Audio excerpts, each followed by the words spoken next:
Hey everybody, Wayne here, as I say at the beginning of my videos. So just wanted to have a little chat today. Just talk about some general topics, solo war games, whatever we want to talk about. So now, I'm perfectly honest, I had a mystery guest lined up. They weren't a mystery to me. Unfortunately, that fell through. I had reached out to a couple people, but it was kind of last minute. So I don't think we're going to have a guest today. I'm just going to have to put up with me and hear from me. But I'm looking for a lot of audience participation today. So just kind of a, casual chat. Let's talk about some different things. I'll talk about my channel, some games that I've been playing, games that I have coming up. I'll take a little time if anything comes up. I know my last live broadcast, I looked at the Stuka Leader Kickstarter. And we went off topic, but I didn't want to go too far off topic. But since this is kind of an open conversation, I'll probably be more willing to discuss some other things. If you guys have any questions, which I know last time there was quite a few questions, so I'm sure those will pop up. But thanks to those who have tuned in already, and thanks to those that are going to be tuning in shortly here. I'm sure we'll have some fun. Maybe go for about an hour. If it goes over an hour, that's fine. My goal with this was that I want to try to have a semi-regular show on Sundays, so noon my time, noon Central Standard Time, that people can catch on the weekends, right? I know that the majority, if not every, wargaming show or kind of live program, whatever you want to call it, that's on YouTube, they happen during the week, different days of the week. I was trying to build a little bit of a schedule so I could just have an idea of when everything was going on. I think I realized that there weren't a lot of free days during the week. And right now with my work schedule, I work through Saturday, but then I'm off starting Sunday.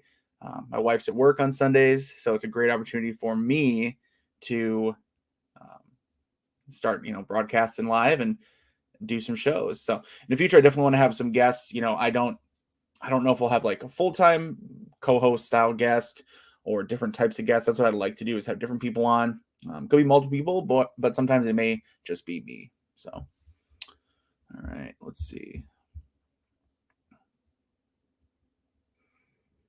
Again, welcome everybody who's watching right now. So, okay, so what I was going to say, so those who don't know, and most of you probably know who I am at this point, my name is Wayne Hansen. I do Solitaire Wargame reviews, overviews, tutorials. Hey, Peter, welcome. Just popped into the house to get a coffee before going back to doing a head gasket change. Oh boy, good luck. Stick around for a bit. Appreciate that, Peter.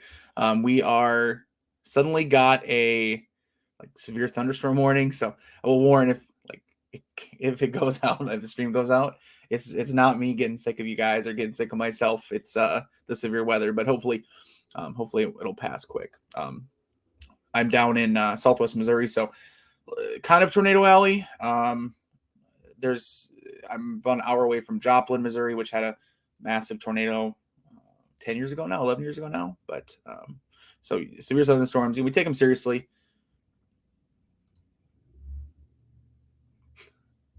Morning, Charles. Good to see you. Good to see you as always. Joe, watching from a TJ Maxx parking lot in Long Island, New York, waiting on the wife. That is genius. I love it. I love it. So I have watched. Last time I tuned into Ardwolf, Gary's show.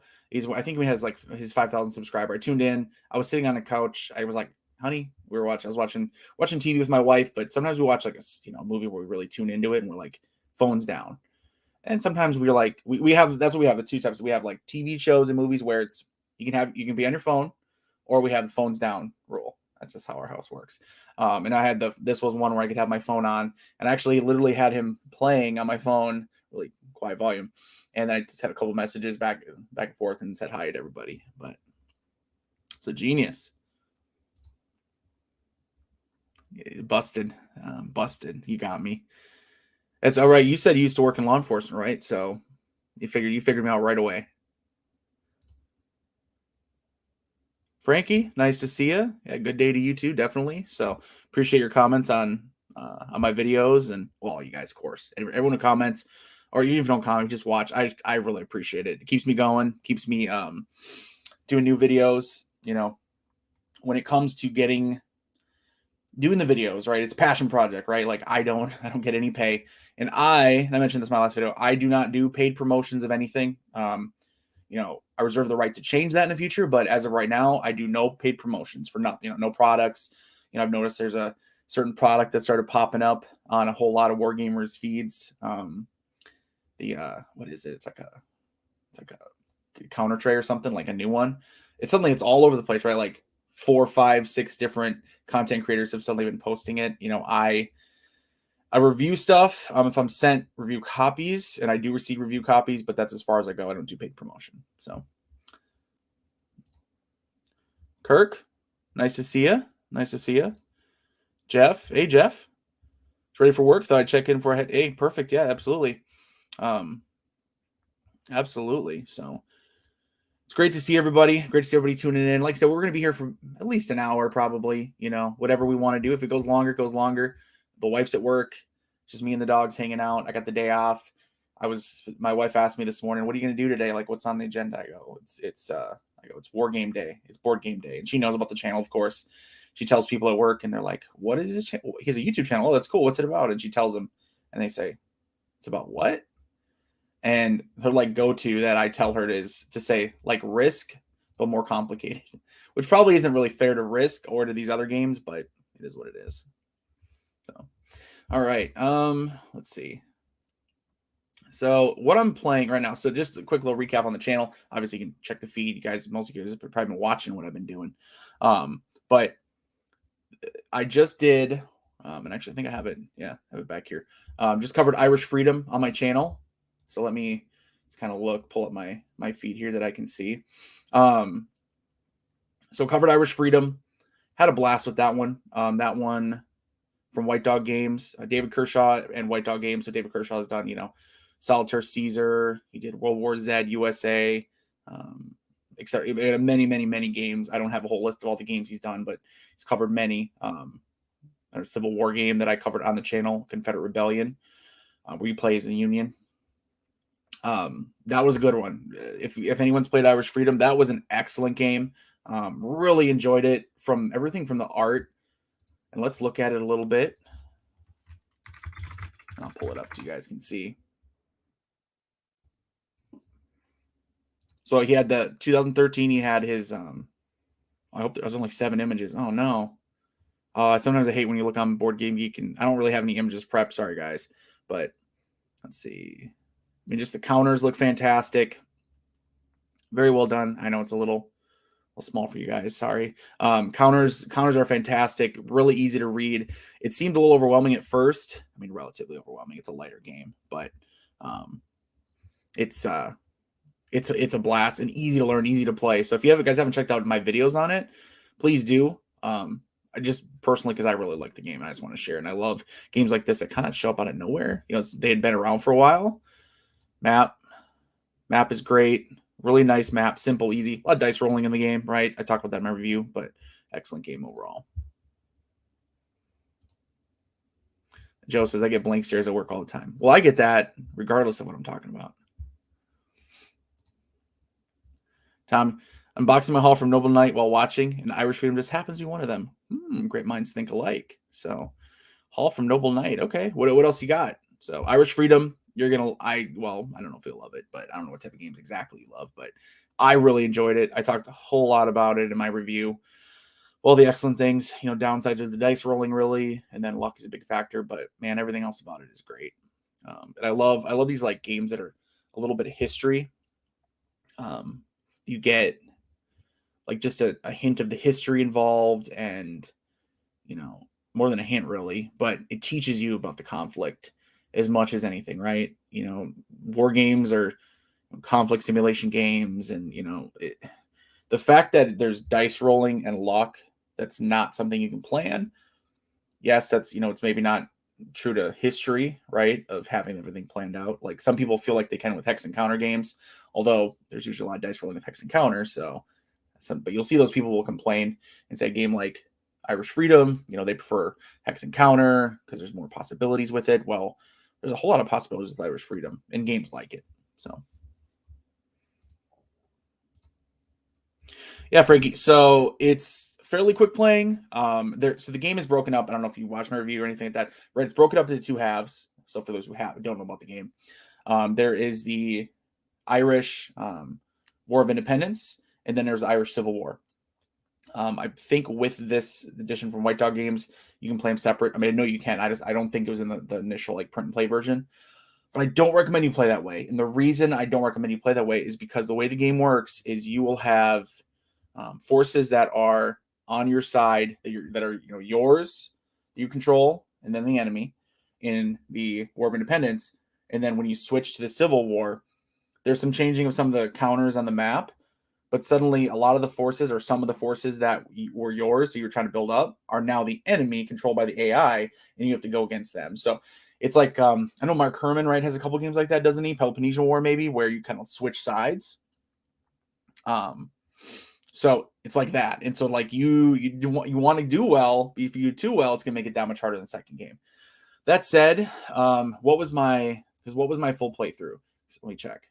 So I did a full playthrough, a tutorial playthrough, and it took me 50 minutes. So if you're playing and not talking to a camera and you're comfortable with the rules, right? So you're going to have to get through at least one game, not a complex game. Less than an hour, right? Less than an hour. So half an hour is probably pushing it. I'd say around 45 minutes.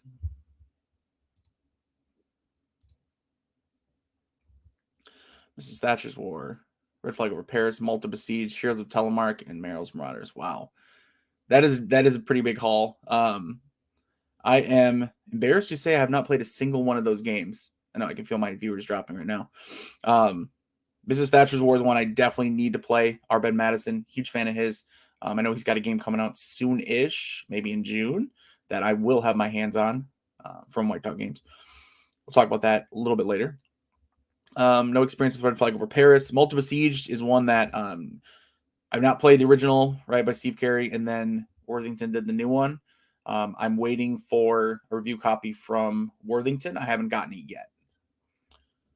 Heroes of Telemark. Is that like a Telemark Mayor Trash style game, right? Commander Raising. No, it's not. It's actually a war game. Man. Oh, okay. Yeah. Here we go. Boom. Here's a Telemark. So Commander raids in Norway. Solitaire from mini game series from Decision Games. I don't even know about that. I don't know why it doesn't make it bigger. It was like bigger there. Anyway. Okay. Interesting. I played some of those folio games from Decision Games. What's the Kaysan 68, right? Kaysan 68. That's one I really enjoy.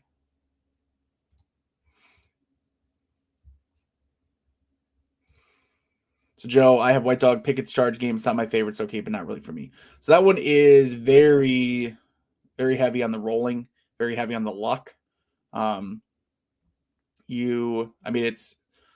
It's a really like, you call it beer and pretzels, right? So you can call it that or not. It is the most basic game you're going to play, right? It's just one step above, like, I don't know, rolling dice and hoping for the best. You know what I mean? I enjoy it, but like very light, very easy, very like you're going to set it up and just play it. And not worry about simulation, not worry about anything like that. Fun. I think I did a partial playthrough. I did do a partial playthrough on my channel. I think I sped up through some of the like dice rolling and stuff and like the movement of the counters. I remember like speeding up some of those segments because that was my first time doing that with my video editing software, and I had fun with it. So, yeah. What else was we going to talk about? So, games are covered. Obviously, like I said, I covered Irish Freedom a whole bunch. Joe actually gave the Pickett's Charge game to some guy at work so I could get him into the hobby. It was a flop. He gave it back. No, you got to give the good games to people, right? Not the like ones you're like, oh, I don't really want this. Hey, buddy, here, have this. That's what you do with like, I don't know. You get something, you get a gift, and you're like, oh, I don't really want this. Hey, here you go. You can have this. We got to hook new people in the hobby with like good games. So I don't even want to give up the good ones, but I get it. Just borrow one, I guess. Speaking of the games we're covering, so the Irish Freedom, and then so Plains Indian Wars is the series I'm on right now that's uploading to my channel. Did my recon, unboxing. The playthrough, Solitaire playthrough using Solitaire variant number 1 went up on the 13th, right? So 2 days ago. That's, I don't want to spoil my review. I mentioned it in my playthrough. If those have watched it or even the beginning, I don't consider it a tutorial. I was like very clear. It's not a tutorial playthrough. I talk during it because I'm just used to it at this point, but it is a game that has a lot of issues with the rulebook. And you see it from other people, and I'm gonna confirm that it does. Again, I don't want to totally spoil the review, but fun game at its core and simple. But that rulebook, oh boy, I'll save the rest for the review, which will go up. Looks like I have it set May 17th. So, and I get some questions about my game sometimes because people ask in the middle of it of a certain game that I have that I'm playing, or video this often, and usually what I do is I get a game that I'm like, okay, it's newer, or I'm just interested in it. It could be older. Generally, when I do the full series of videos, like a recon playthrough review, it's going to be a newer game, because why do all that for an older game that a lot of people have already had or had the opportunity to see? So what I usually do is I do a whole series of videos on it, right? I do my at least 3, sometimes 4 or 5. I upload them ahead of time. I do all the post work, editing. So like Plains Indian Wars, that hasn't been on my table for, I don't know, like a week, because I've been playing other games, right? That's how I do it. So it's not like, I film it, I edit it, and I upload it right away, because I do a lot of post editing with most of my videos as well. It takes more time. So because of that, I try to space things out, and I try to have those videos available kind of like a series, right? Where it's like every few days, okay, here's the next video for that game, a few days later, etc.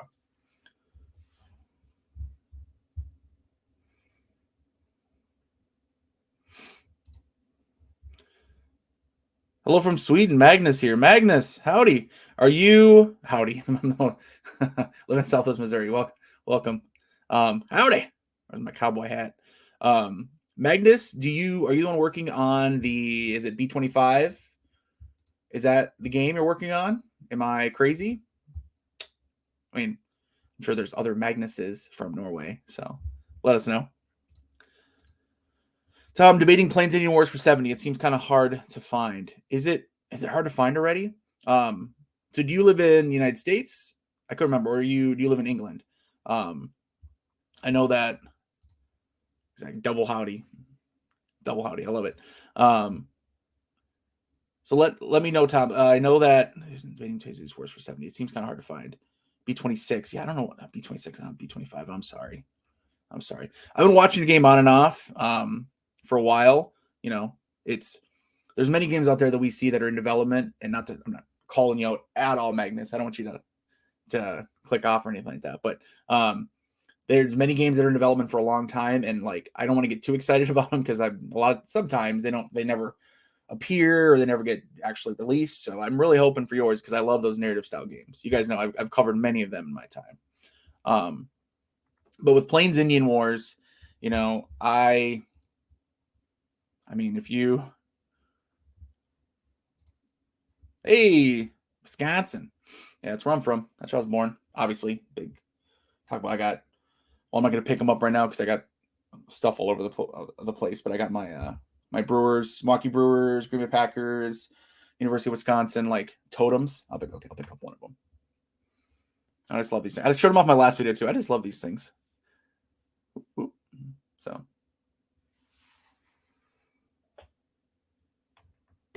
all right, very exciting. So again, back to Plains Indian Wars. Also, Noble Knight, by the way, they're in Wisconsin, right? Like based out of Madison or something. So you probably save on shipping, or if you said he was a package, you did order shipping, huh? But anyway, Plains Indian Wars. I'm probably gonna get rid of my copy. In fact, I can pretty much guarantee I'm gonna get rid of my copy. That tells you an idea of what I think of the game, overall, anyway. So, message me on Facebook or Board Game Geek.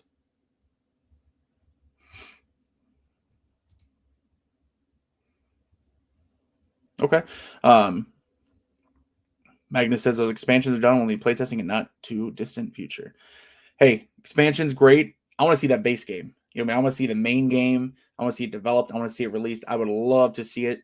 I don't really do playtesting anymore. Not really. I've helped with a couple games playtesting. The biggest one that I did or spent the most time on was Thunder at Dawn, which covers is a Civil War game. American Civil War covers Battle of Wilson's Creek because I've said many times I live like an hour away from the battlefield, and that was when COVID was going on, so it was easy for me to go to the battlefield. Claude Whalen, who is the designer, wasn't able to. Right, he wasn't able to do his usual like tour of the battlefield, so I had to go there. I took pictures and took some video. Me running up and down Bloody Hill. Not very fast, but we got it.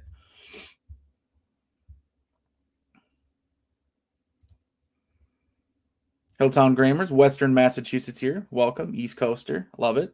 And I love seeing it. One of the nice things about war games is really cool, I think, is that you see people from all over the place. I mean, gaming in general, I guess you do, and board games too, but it's just cool seeing people and, that live all over the place. So I have 35% of my viewers do not live in the United States. So it includes Canada. So I don't want to say overseas because, over the border. Peter says, last pure solitaire game I played was 278 Squadron, the same 4 cats a month ago. A light game about Italian torpedo bombers in World War II. Never even heard of that. Let's play a little seek on here on same 4. Is that the name? The same 4 cats is the name of it. There it is. Whoa! Look at this name. So that's the name of it. The name of it is 278 Squadron, the same 4 cats, SM79 Damned Hunchback. Okay. Solitaire campaign card game of SM79 Damned Hunchback, the card game from Lumica Games. Players a pilot of the Italian famed Squadriglia 278, so-called same 4 cats, who flew Italian SM79 torpedo bombers during World War II. Okay. So looks like a very print and play style game. Probably no. No, more than print and play. It looks like has a official release maybe. So smaller games. Okay, fair enough. No worries, Magnus. Not looking to throw blame, or question why game hasn't been released yet. That's not my place. I would never do that to anybody. Excitement, right? I like to think of it as excitement. So when you see gamers, and I like to look at it this way, so when you see gamers even kind of get upset, right, where they're posting things on Facebook or Board Game Geek about how they've been looking forward to a game and they can't believe it and they're mad.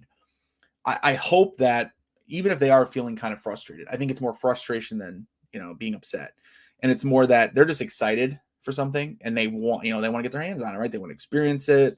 They're excited by it, and they don't want to wait. Who wants to wait for anything nowadays? And war games of all games of any kind take so long to test and develop. Something like I talk about Thunder Dawn.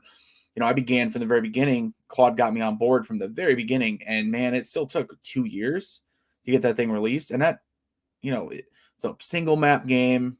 The system is solid. It's mature. The blind sword system, chip pull, American Civil War game system. Fantastic system, by the way. Pretty much every game that has it I've played has been awesome. So, oop.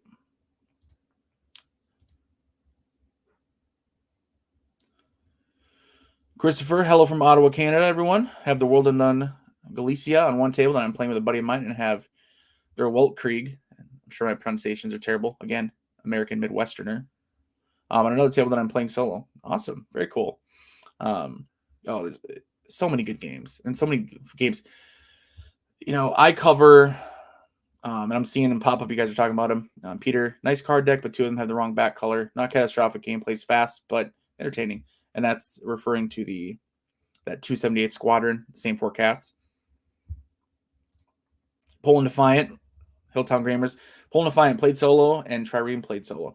Love Poland Defiant. I don't think I covered it much on my channel. Did I? I don't know.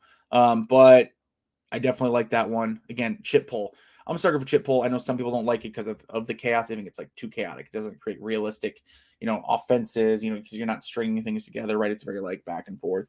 But I generally love it, especially for solo play. And I mean, it seems realistic as far as I can see, because I don't think necessarily reality is, one side sitting static while the other side is moving, maneuvering, attacking, etc. And then the other side goes, right? And just sit there. I mean, it's a little bit more give and take. But what are they talking about? Oh, the games with what Christopher said, which is the having these different games, these multiple different games on the table. I have this channel is for Solitaire Wargames, and I've debated back and forth throughout literally the history of the channel for years now. Am I going to cover? Damn right, Frankie. Battle of the Bulge Celis on the table. Love the chip pull. Absolutely. And that one I did cover. I think I had it, and then I got rid of it. Wait. But then something happened. I think I must have had a blackout and got rid of it or something. Because then I got another copy. I want to say from Revolution. They sent me a few games, and that was one of them, and I covered it. And let me see what I got on the game. I just want to look. Okay, so I just have an unboxing. Yeah, that's right. So I did an unboxing, unbagging, a recon. I call them recons, which I got a bone to pick with Tony's Board Game Life.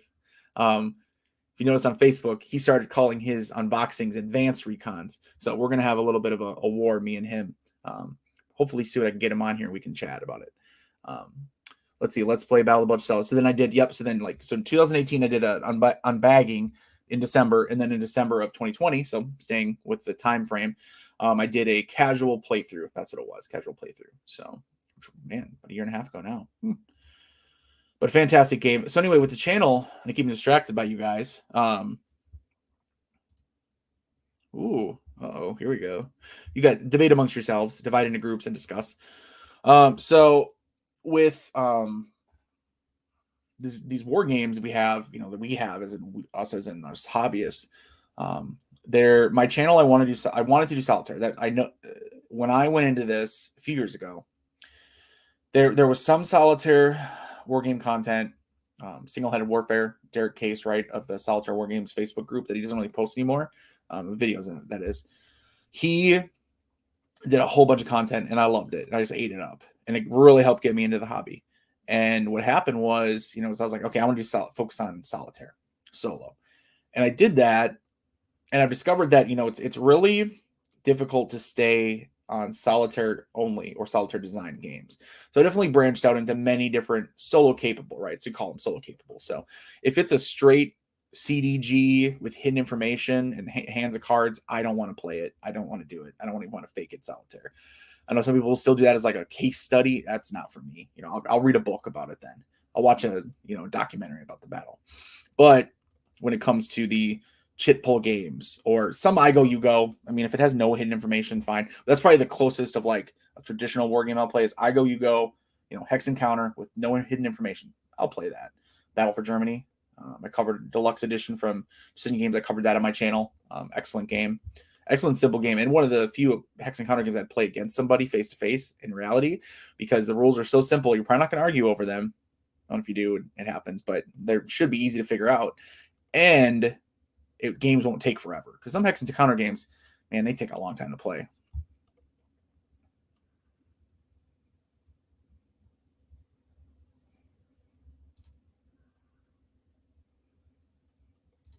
Oop. Tom, howdy. Forgot my cowboy hat. The flag over pairs. Think Fort Sumter from GMT. So, not a war game, right? Christopher says, I completely agree, Peter. I'm absolutely losing my mind and glee with it. Easy to be a lifestyle game for me. Grand campaign by Xmas, I hope.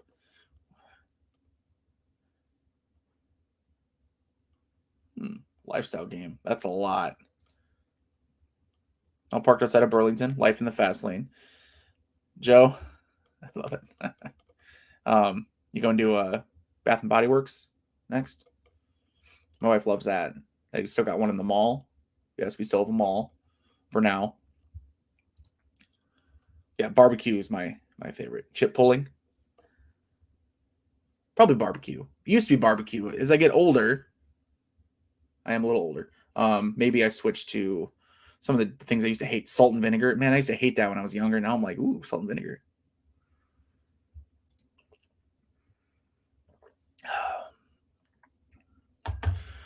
Charles says, went to Virgin this morning. Decided my terrain items finish or not. Needed a reorganization badly. So miniatures. We're talking miniature gaming here. Get out, Charles. This is only cardboard stuff. I'm kidding. I never got into miniatures wargaming.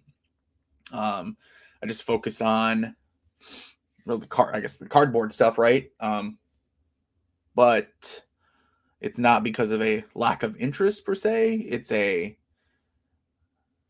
will of deciding like I cannot get into that. I got enough of this type of hobby, right? Indoor hobbies, basically, let's call them. Because I also play, like I play Xbox, and I got a gaming PC. I play games on the computer. So between electronic gaming and then hobby gaming, board games, war games, mostly war games. But I mean, you can see war games over here. They got some other games over there.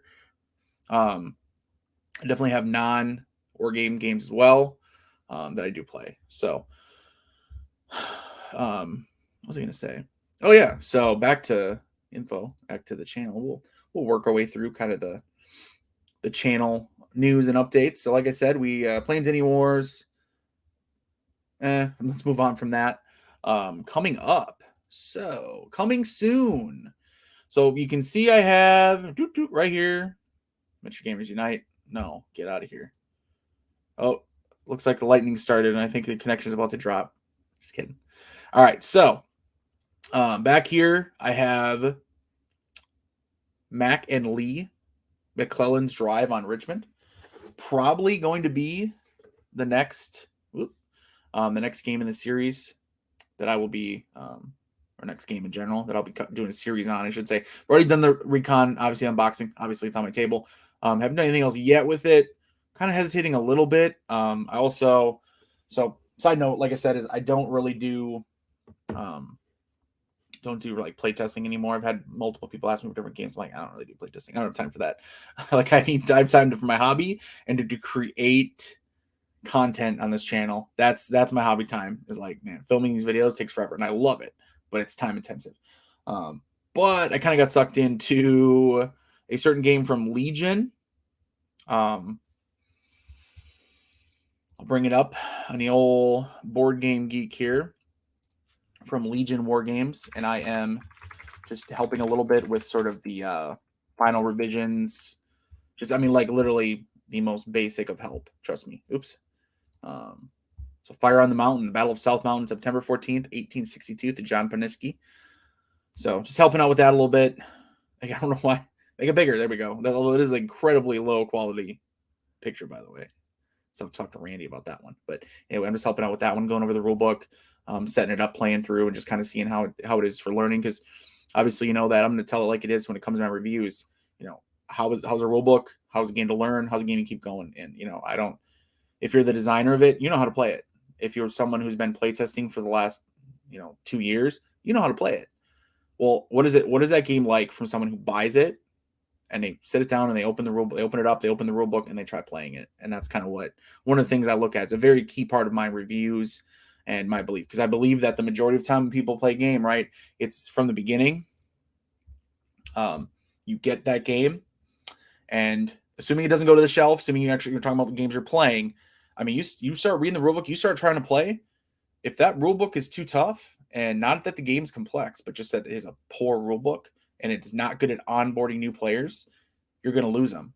And that game is going to go back on the shelf, and it may never get played even a complete game. The person's not going to talk about it. They're not going to recommend it. Sales aren't going to, keep going. People aren't telling their friends, they're not posting on Facebook, on Board Game Geek, hey, I'm loving this game. Instead, it'll just disappear. So that's a big part of it for me, is like getting good rule books for the people who are starting to play the game. Because especially solo, right? We're learning from the rule book. We're probably not learning from a person, maybe a video, someone like me who makes tutorial videos, or just seeing people do playthrough videos. Those help. Those can be a big help. But, those do not replace a solid rule book, in my opinion. Charles says, I do all games solo. Same. Playing in August, play as many of my true solo games as possible. Minimum 5 sessions each, or till shot down or sunk. Oh, that sounds fun. Playing in August. So, is it a lot of free time in August or something? So, just plan for that. That sounds cool, though. I like that idea. Really like that idea. Excuse me. Tom, so you bring up a great point. Solo capable versus solitaire bot, very different. Bots are time mechanisms, beat your score, etc. Playing both sides, I'm leaning towards these days. I've kind of gone back and forth. I guess I've kind of landed in the middle. Is that I'm okay with both. Obviously, I think that it's important to have solitaire design games. I think it is important that we have these war games that, especially because the hobby as it is does not support a lot of face-to-face gaming all over the place, whether it's in America, other countries, in Europe, Southeast Asia. It doesn't matter. There's not a huge support network for war gamers face-to-face. Now you have other ways to cheat and do it, right? Vassal, play by email, stuff like that. I mean, it's not really face-to-face, but it is having a live opponent, semi-live opponent. So you need those solitaire design games. And there's so many good games that are being designed, so many good mechanisms, that you can do. That said, obviously, when you have those games that are designed for 2 people, but it is easy for you as a single person to set it up and play both sides and really have a fun experience while learning. Those are, obviously vital as well, right? We need to have those as well. It can't all be solitaire. So I like a good mix nowadays. I'm really, really on that. Just give me a mix of them. So, all right. So we talked about, what did we talk about? We talked about, Mac and Lee. So Mac and Lee, American Civil War is the second game, American Civil War operational series from John Tyson and Holland Spiel. First one was Our God Was My Shield, Jackson's Valley campaign. Really enjoyed that one. So when I saw this one was released the morning of, I ordered it. And sometimes I order games, sometimes I request copies of them. Just depends. Charles says retired. Free time? Free time is when grandkids or dogs or kids don't need me. So my in-laws are retired, and that's kind of their thing, right? Is like they're retired, and they both work for the government. Both were in the military, and then they both work for the federal prison system. So they have healthy, comfortable retirements, right? They double pensions for both of them, and they travel and they go on little vacations. But even though they're retired, there's a lot of stuff where, they'll be like, oh, we want to come down this weekend. And we'll say, well, maybe not this weekend. How about this another weekend? And they say, well, we have some plan for then. And whether it's volunteering at the VFW where they live or, one of their trips, some casino somewhere, whatever they're going to do, go to Las Vegas, go to Norfolk. They go all over the place. So, but they don't play war games though. They saw us set up. I had Imperium Romanum 3, whatever the newest one is, the triple mapper. When I had that set up back when I used to pretend I would play triple map games, 2, 3, 4 map games. I had that set up, and my father-in-law was like, "Oh, what's this? Who are you playing this against?" I'm like, "Myself," and he's just like, "Okay." So no understanding there, but that's okay. Used to the funny looks in general. After Mac and Lee, I'm struggling a little bit. I like it, but I'm just not feeling a ton of passion for it right now. And it's not the game, it's not the system. Because I loved Our God Was My Shield, and I know I'm gonna love Mac and Lee. Just for some reason, I'm just not really vibing with it. So I may, depending on what games I get soon, may switch over to a different game.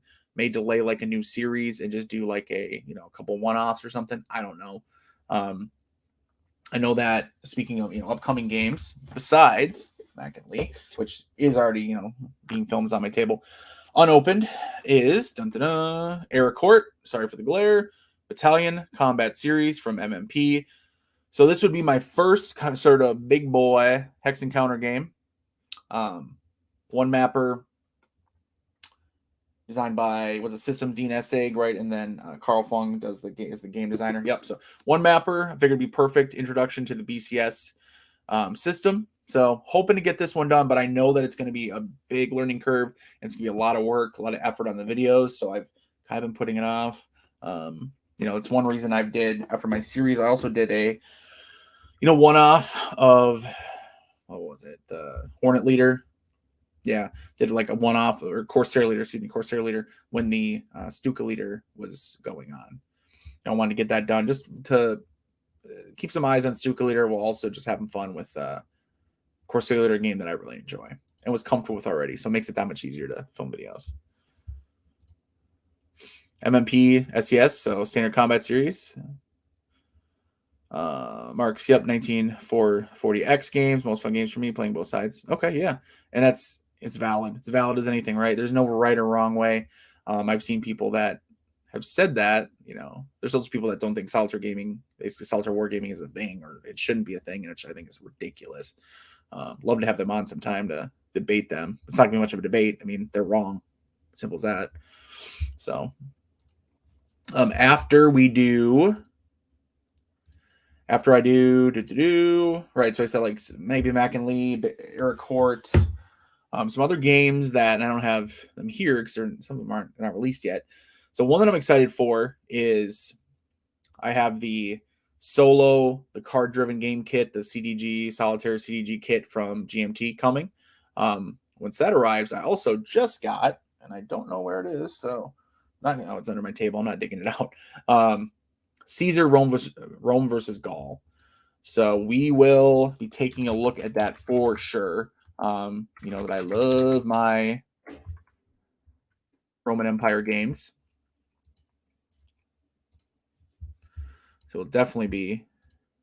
There we go. Now a cover that actually opens up. So Caesar Rome versus Gaul. We'll be taking a look at that. I've not played it at all. I just got it in the mail the other day. With the Solitaire CDG system, I'm willing to give that a shot. I know originally designed by Stuka Joe. I don't know if other people have worked on this system, but I'm looking forward to trying it with Caesar Rome versus Gaul. And depending on how well that goes, I may be branching out into other games that are these CDGs. So we shall see. But definitely looking forward to that one. Yep. So then that's gonna be coming, and that I'll definitely be covering that one. And then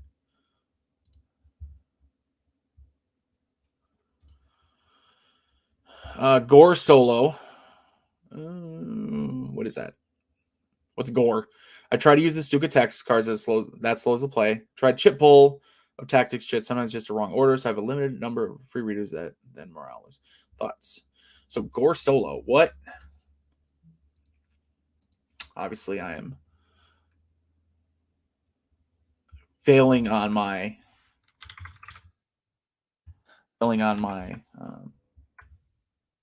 Grognard cred, but in my defense, I've never claimed to be a Grognard. So I do have grays. In my head, fortunately, not all the hair grows in, but I'm still in my 30s. So no Grognard here. Not yet. So great games in America. Oh, yeah, Jim Games in America. Yeah, right. Of course. I think I knew that. Just had a brain. So what would be? I'm trying to pull it up here. I'd like to have a little bit of. Hit my microphone. Sorry about that. Just got a little ear trouble there. My apologies. So we're learning as we go, guys. We're doing it.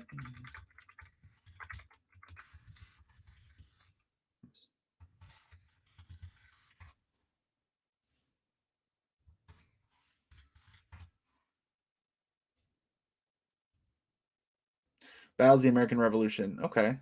All right. So here. Okay. Yeah. So I had the tri-pack when it came out. I picked that up. Okay. Yeah, I had the tri-pack of. Oh, I gotta click it. Again, we're learning here, guys. We're learning here. So I had this tri-pack. I got rid of it. I know, shame on me. Without opening it, it was still in shrink. I just was like, I don't know, because I was like, well, Hex Encounter, and which I mean, I love Hex Encounter, but at the same time, like, just I was trying to focus on more solo on purpose, solo dedicated style games, but wouldn't mind having it. You guys know I do love, which is not Solitaire, Great Battles of History. specifically with using the simple GBOH rules. I love that. I play a ton, so I still play. I'll bust out a game and like set it up and play for a while and everything, and it doesn't even go on video just because, well, I just want to play sometimes and not film it, not record it. So,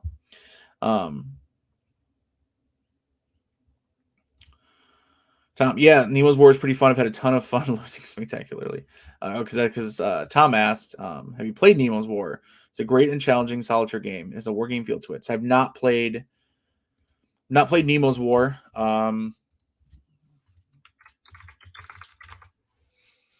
So I've played, I mean, and I'm not snobby about it at all. Trust me. I've played some of the like war game adjacent style games. Clearly, I've covered some on my channel, right? But there's some that I haven't, and there's some that it's not that I'm not interested in it. I just haven't gotten to it. Heck, Herman Luttman, the evil genius himself, huge fan of his. One of my favorite games of all time is In Magnificent Style. That was designed by Herman Luttman, right? He did the Dawn of the Zeds, right? I have yet to play Dawn of the Zeds, which is weird because I also love solitaire games, or excuse me, I love solitaire games, but I love zombie games because one of the games coming up that I'm going to be looking at, and I see there's a couple questions. We'll get to those. Give me 1 second. One of the games I'm coming up that I'm going to be getting from White Dog Games, I'm going to take a look at is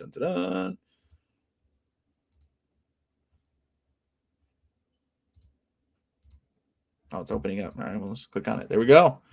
The Night. This is the Solitaire Zombie Attack board game. So obviously based on the classic. So, not a war game. Is it a war game? No. Is it a war game adjacent? Sure. Sounds like a traditional Ameritrash style, but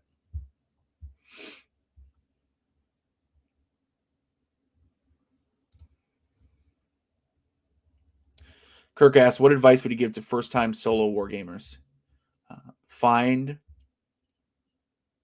a game that really interests you, a theme, a piece of history that interests you.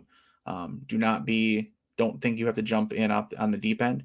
Now, if you want to, go ahead, go for it. Don't let them don't let that scare you off either, right? But find something that really interests you. And it may be something, because I remember one of my first games that led me into the wargaming hobby, and have not been playing for decades, so not to spoil the illusion here of my vast experience with war games, but I've only been playing war games for probably 5 years. One of my first ones that I played was Invaders from Dimension X, a solitaire war game from Herman Luttman and Tiny Battle Publishing. It is a sci-fi game. It's like Beer and Pretzel style, pulpy, ridiculous. It's fun, and it has hexes. It has counters. I mean, you're rolling to hit. You're maneuvering units with certain movement factors. Like, it's a war game. It's not a historical war game, but it's a war game.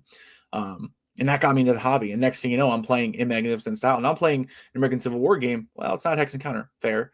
And then I always had a passion for history. Well, I realized there's all these games about the Roman Empire. Hey, what's this Great Battles of History? Oh, Caesar. I'm picking up Caesar, Great Battles of History. Both of his games, Civil War, and then the other one. And I've got them, and I'm like, I love it. Like, I love this, and I love war games, and it's just get into it. So find something you really have a passion for, a topic or a piece of history you have a passion for. That's my advice.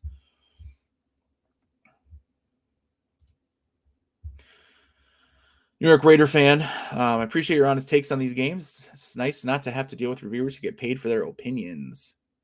Yes. Always will be honest. And I mentioned this before, and I'll mention it again in the future, I'm sure. Kind of establish sort of where I'm at. I like to set expectations, right? What do you get from me? And my dog is asleep and is literally snoring. So if you're snoring, you hear weird sounds, it's not me or my stomach or something. It's my dogs. They're asleep right there. I'll always be honest. I want to be fair though, right? So it's not trying to shock. And I have to be careful because there's reviewers out there that I respect tremendously. And there's people out there that don't necessarily post reviews, but they post basically what's a review, right? And I respect them. And then there are people that, and I will not name names, that post things that, it's a game. They're calling it a review, or it is effectively a review. And they're basically like a shock jock. They're just saying random crazy things that don't really back it up. They just like spout stuff off. Like, I don't know what that's about. or overly nice, right? Overly, oh my gosh, this game is so good. Ignore the flaws, right? And then you point out a flaw, and they will jump to its defense. Well, I mean, I'm not saying I've never done that, but usually if I have a game I point out flaws, or if I have a game where I've said I love this game and here's why, and you guys post comments on my videos, you say, well, I didn't like this. I don't go, well, you're wrong, or well, blah blah blah. I'm like, okay, generally right. I'm like, okay, unless you say something that doesn't make sense, that is factually wrong. I had someone that recently, and not to call them out, I won't say their name, posted that something about a game. Oh, it was with Plains Indian Wars. They said, they didn't like the fact that I didn't like the fact that you can only play as the U.S. versus the, Plains Indian tribes as in the Solitaire. It's like, actually, that's wrong. You can play Solitaire Variant 1, you play as the U.S. forces and U.S. allies against the Native Indian tribes, or Solitaire Variant number 2, you play as the Native Indian tribes versus the U.S. forces and their allies. It's like, oh, okay, great. So I had to correct that. But otherwise, I'm always honest. I'm always going to give you what I think is the truth and what may disagree with people. And I also play my games before I review them, and more than once. And if also spend a lot of time on them. I spend a lot of time on this hobby, a lot of time prepping my videos and playing the games and just getting down so I can speak to them, right? So I'm educated on what a game is. There are viewers that I know for a fact do not do that play a game less than once and write a review or post a review or make a video review. I don't know if I agree with that. Crowbar, excellent Herman Lemon game as well. Yes, so using the Magnificent style system. I got Crowbar up on the shelf. Haven't covered it on the channel at all. Speaking of Herman Lemon again, just talking to him today. I was trying to get him on here to chat with us, but didn't work out. Next time though, for sure. But anyway, I think he's maybe going to get me a copy of A Most Fearful Sacrifice, so from Flying Pig Games. So we'll check that out if it comes in. Stilicho from Hollandspiel is a great solo game. Well, absolutely. I don't think, and I know this seems bad because it's my own content. Did I put Stilicho as one of my top games that year? I can't, or if I did, I think I did of 2020, which I'm planning to do a top 6 solo war games of 2021 video. Hopefully sooner rather than later. And that may be what I work on instead of another game. Since like I said, I'm kind of the game I got on the table. I'm just like, I just don't have that drive, that passion. And for me to make videos, since it's not paid, I just do it, hobby. I gotta have a drive for it, a real passion for it. So anyway, but Stilicho, I believe, was one of my top 6 of 2020. Fantastic game. Built on the system. Wars of Marcus Aurelius from Robert Dulesky, right? Excellent game system. States of Siege, but like on steroids, like just great job. Always interested. So from Hilltown Gamers, always interested in gamers' book recommendation. Choosing one can sometimes be overwhelming. Any plans for a game book list? Yeah. So what I've kind of started doing, I think I've done it only maybe twice now, but is throwing together a book, putting a book recommendation in with the video, like at the end of a review or recon. For instance, with playing Indian Wars, I recommended The Earth is Weeping from Peter Cousins. Excellent. Fair as far as you can get book. Covers the many sides, right? The atrocities, the horrible things committed by really everyone. And just the sadness and the unfortunateness of everything. But excellent book. So that's one. And then I mentioned during Irish Freedom, I don't think because I just watched videos on that. I watched some documentaries. So every time I get a game, basically, if it's something that I'm not like intimately familiar with, which most things I don't have everything memorized. Even if it's something I have a big passion for, American Civil War, I'll watch documentaries. I'll read, I was for Chancellorsville, the Lee's Greatest Victory, Chancellorsville, 1863 from Michael Ranella and Against the Odds magazine, the game that I trashed. Well, I trashed the rule book. Rule books can make or break a game, guys, at least for me. But anyway, that was one that I read Chancellorsville from Sears. I can't remember his full name, right? It's Sears, right? But anyway, but I don't think I recommended it, which I should have put it up on recommendation. Anyway, so I would like to do that, a game book list for sure. So, but what at least I want to do for sure going forward is make sure that with my reviews and with my content for a game that I do at least one book recommendation, right? Something saying, hey, you want to read more about this? Check this book out. Tom says reviews. It's great to hear transparency, honesty. No game is perfect. Sometimes we have high expectations and possibly unrealistic expectations. Some get defensive when that bubble is bust. And they do. And that's, and I get it. And, I've experienced it from the debacle with the my review of Devil Boats to much more low-key, quieter stuff, maybe an email, maybe a comment, maybe a now lack of further communication. So, which has happened. But again, I don't want to be negative. That's not my goal. My goal is not to be negative. It's not to make waves. It is not to, people talking about this review because I trashed some game that a whole bunch of people like. No, if it's a good game, it's a good game. I want to embrace that. If it has flaws, I'll mention them. And it's one reason the way I structure my reviews, and I've started structuring them how I do with the, talking about the review, right? To the overview review video specifically. Do an overview. Try to, if you haven't watched anything on it, I want you to at least have an idea of the game and how it plays. It's not a tutorial, but I have an idea of what the game is. And then from there, I go into my pros and cons, and I give you my cons. So I give you my negatives. I give you my pros, right?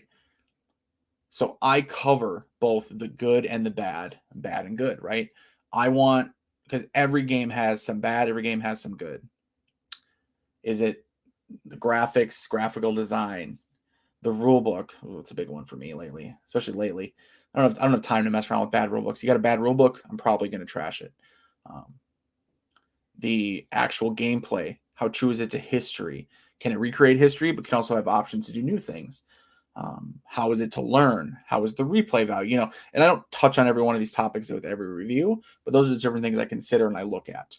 And then I give you my final thoughts, right? So kind of the recommendation part of it. So I've already given you the overview. I've given you the pros and cons. And then I give you my final thoughts so that you can look at it and say, well, what does Wayne really think? Like kind of, right? Sum it up. Sum it up for me, Wayne. What do you think? Is this game good? In my opinion. Is it not good? And, I've already kind of covered the why. I'll talk about a little bit of the why in my final thoughts, but it's a lot more of sort of the conclusion, right? So that's how I do my reviews. I think it works really well for me, for my viewers, for you guys, right? You guys seem to appreciate them. I get a lot of good marks for my reviews. The total honesty approach, but not shock jock style, not trying to get attention for BS reasons, but just being honest, has impacted some relationships with certain publishers and designers. Also, but and I want to dwell on that because there's been a lot of people, designers and publishers, have reached out to me and said they really appreciate it.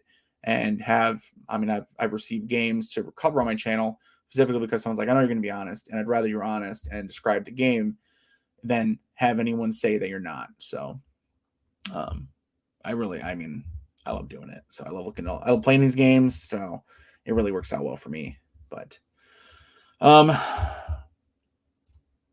and Tom, I think you mentioned this before. See, I'm not too upset about bad rules in a solitaire game. I just play how I want, and it's fun for me. Easier for experienced players, definitely harder for new players. Right. So you're not wrong. You can do that, absolutely. And that is the beauty of solitaire games, right? I will say, and I've had a game that I had a lot of feedback in the rule book and some questions, and the designer had posted and said that, you can just play how you want. It's your game. Which, from the designer, I didn't appreciate. And I said that. And I also then had a discussion with the publisher about that. And the publisher, he took my side because he's like, I agree with you. It shouldn't be that way. The rule book should be the rules. But what I said to him to that designer was, well, I know I can play it how I want to. It is my game and it's solitaire, right? I'm not in a competition, I'm not in a tournament. I can literally do whatever I want with this game. I can throw it in the trash. I can do whatever I want with it. Who cares? It's my copy of the game. I can play it how I want. So you're definitely valid there. My big issue is that I think that the designers should try their best to be making a solid rule book and designer, which every designer, by the way, should have a developer, right? Someone who's going to develop the rules. Basically, they should write the rules. Here's my game I made. Here you go. And then basically be hands off for the most part, except for clarifications. And then that developer should develop that rule book. Because when you have designers writing rule books and then So maybe it gets one pass over by the publisher and then it's good to go. Then you get a game like Devil Boats, which has a joke of a rule book, right? The beginning of it says, like, to learn the game, we're not going to teach you how to learn the game. Just start rolling on the charts. That's not a way to learn a game. So, that needed a developer. But I get what you're saying. And yeah, because I think it's for new players, Tom. So it's like looking at new players. That's where I worry that if you have crappy rule books, to use an industry term, the rule it's gonna hurt the hobby. It's gonna hurt that game. It's gonna hurt that publisher. Man, bad press. It's no such thing as bad press. I don't know, man. I mean, word spreads fast with these things, right? So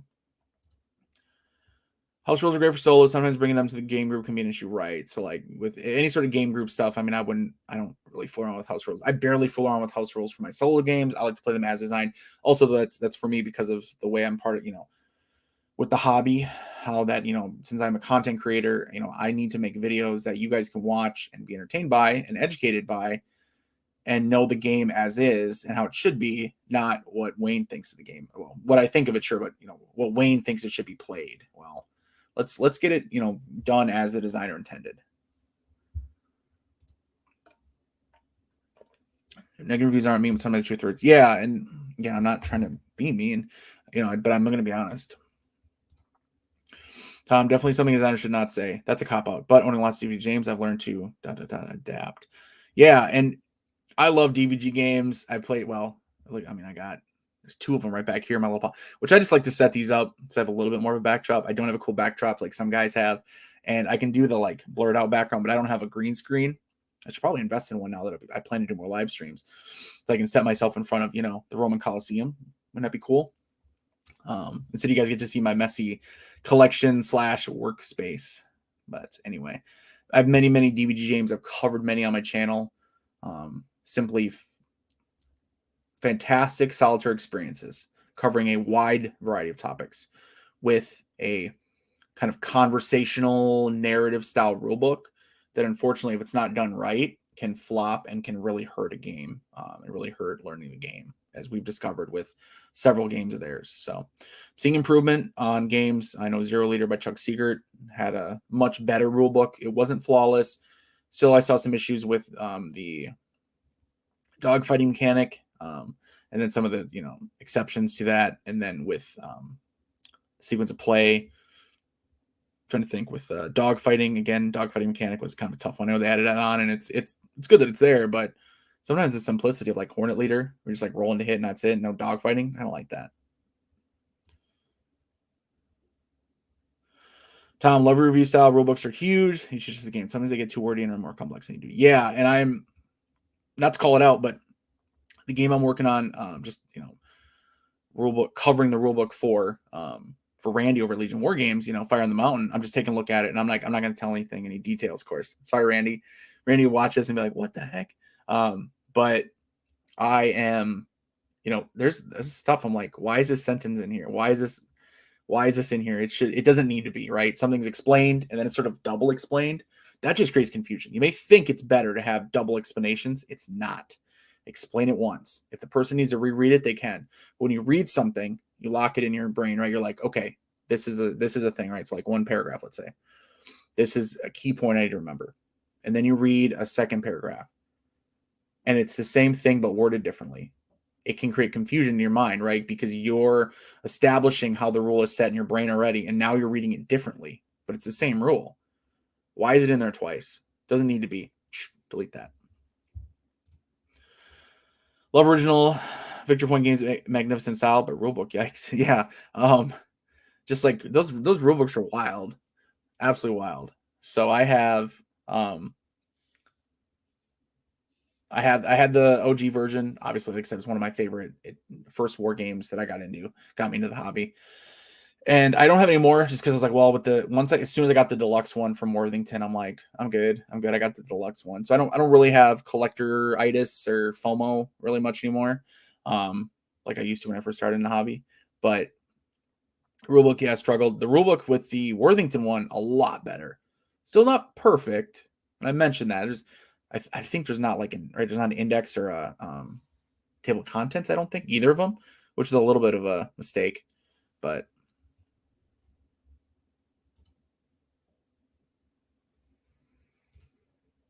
Yep, exactly. Joe says, I really like, for example, GMT as one company that has a rule book, scenario book, and how to play book or example playbook. I also think of these publishers to post well-produced videos too. Yeah, I mean, all very valid. So GMT often does very, very well. Not always. Plains Indian Wars, the rule book is a mess. But the fact that they divide their rule books, and also I'll be honest, I don't know, I guess, man, sometimes with GMT games, like sometimes they do really great, sometimes they don't. So like it's not, unfortunately, I guess really looking at it, it's not a company thing of company always does excellent, because sometimes they don't. Plains Indian Wars, no. Absolute War by Carl Paradis, man, that bombed for me. I think a lot of other people like that. I may be the weirdo on that one, and that happens, right? And that's the beauty of it. I describe how these games are, and if I had a lot of people, I posted my review, and it was a negative review, right? Not trashed it, but just basically like I didn't like this game, and here's why. And some of his expectations, they set it up as it's a super introductory game. You can learn it in 2 seconds. It's not introductory at all. It's like medium weight. And the simple rules actually have you referencing the main rule book anyway, what's the point? But so they don't always do perfect, but they do as good as anyone at this point, right? I'd say that for sure. They definitely would. GMT does as good as anyone overall. So New York Raider fans, what is your thoughts on the growing list of Solitaire Wargame books? So yes, good question. Great question. Here's my current thought on it. So I was sent this Bismarck Solitaire by Worthington. I have yet to, well, no, I just cracked it. I've yet to play it whatsoever. It's not that I don't have an interest in it. It's that I have so much fun, and I have so many, like, I want to say real games, because this is a real game, right? But there's so many deeper experiences that I'm currently in the middle of. And I'm talking about even the games that aren't released yet, right? Like, I love these games that I got back here, right? Hex Encounter, card games. Like, I love that, right? Setting it up, having everything professional components. Same reason I don't do print and plays, like, ever. I don't want to make a game. This isn't arts and crafts. I want a game that I get the box and I open it up and it's got all the components I need. If I need to provide dice, I can live with that. I've got 5 million dice. But when it comes to the actual, like, these games, I just haven't played them yet. Haven't played them. I will one day, right? I'll play it. But for now, I'm good. So, and also my job, I don't travel for my job. Usually, I mean, I'll go to trainings every now and then, but it's not as common. It's not a traveler type job, right? I work in my community. And if I was driving around in my squad car playing Bismarck Solitaire, the people in the community might ask me what's going on, and say, well, it's an excellent game book. It's for traveling. So anyway, joking aside, I need to get into them. I need to try them. So Mike Lambo, right? He does a couple. Worthington.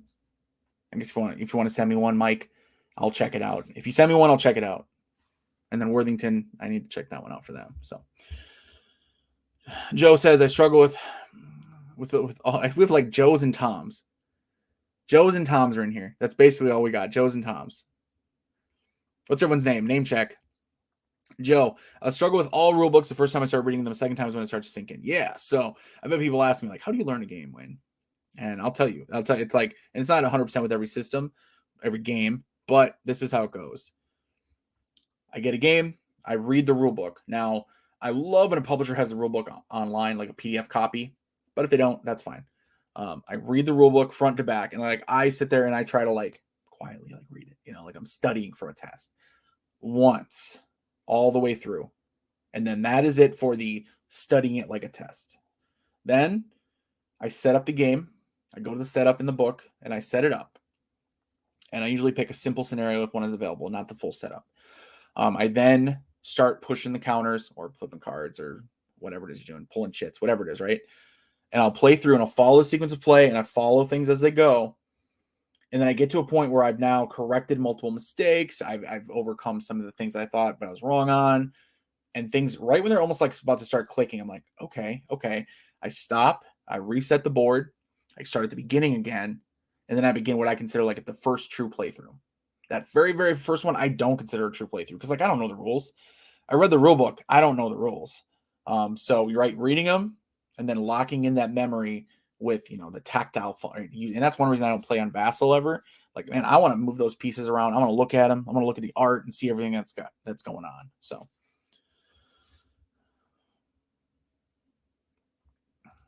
Lambo's game screen for miniatures. Okay.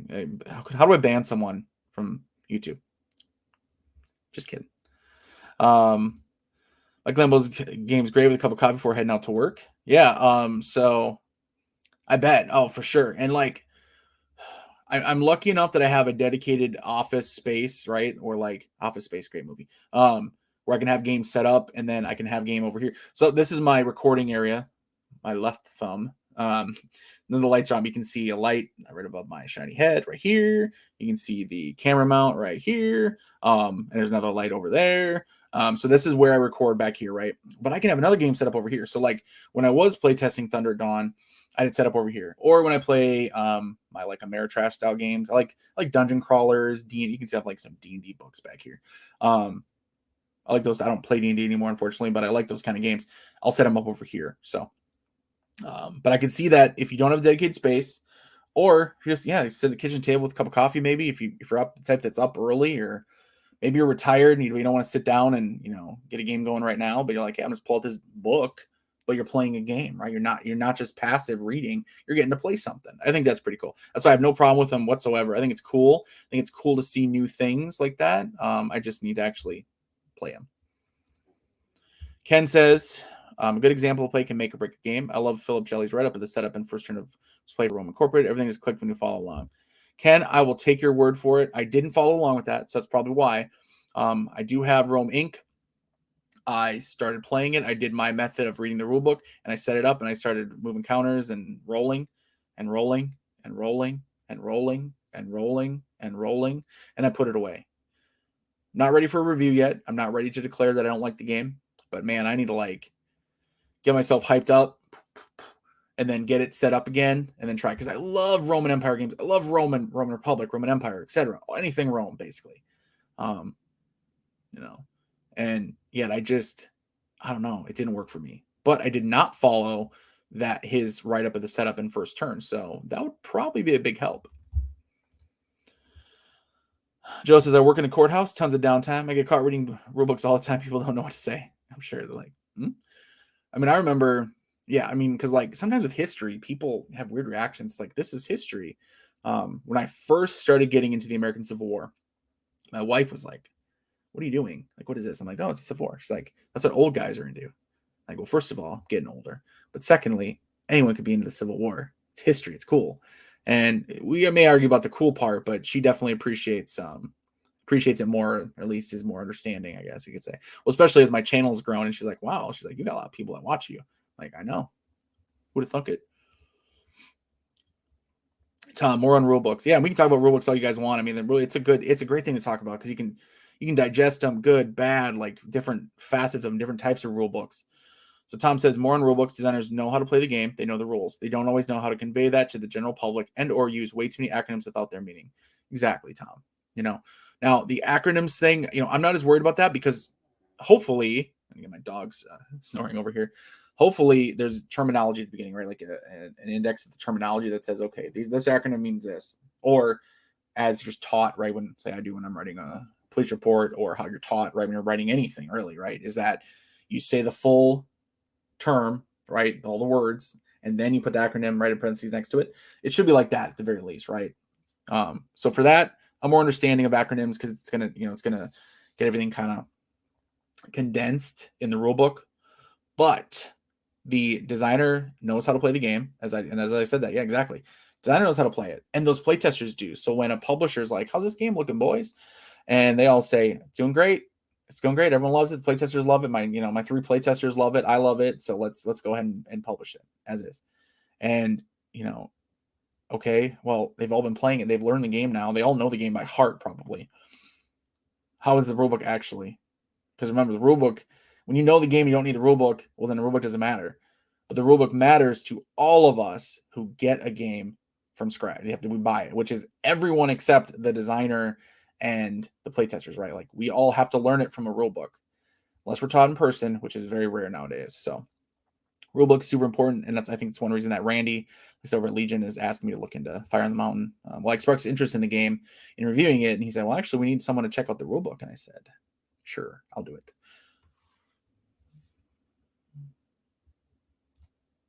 Old guys, hey, whoa, relax. I got grace. Tom says, exactly. Sometimes just forget to put in info they take for granted, and that's true. And I try to mention that, and I'm very passionate about the rule books, and it seems so silly. Because I'm really not pedantic, I don't think, overall, maybe. But there's something about just rule books. It's like, man, they make or break a game. Like you cannot overstate how important a rule book is to a good game.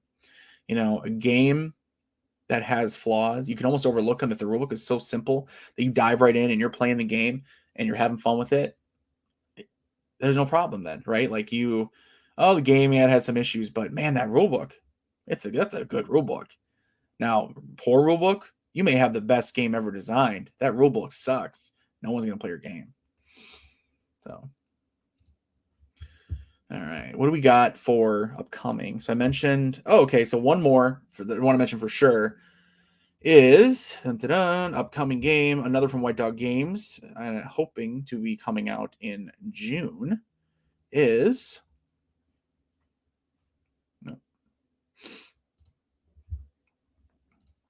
Kaiser Krieg, Great War 1914 to 1918 from R. Ben Madison. So big fan of his, obviously played many of his games, have covered many of them on this channel.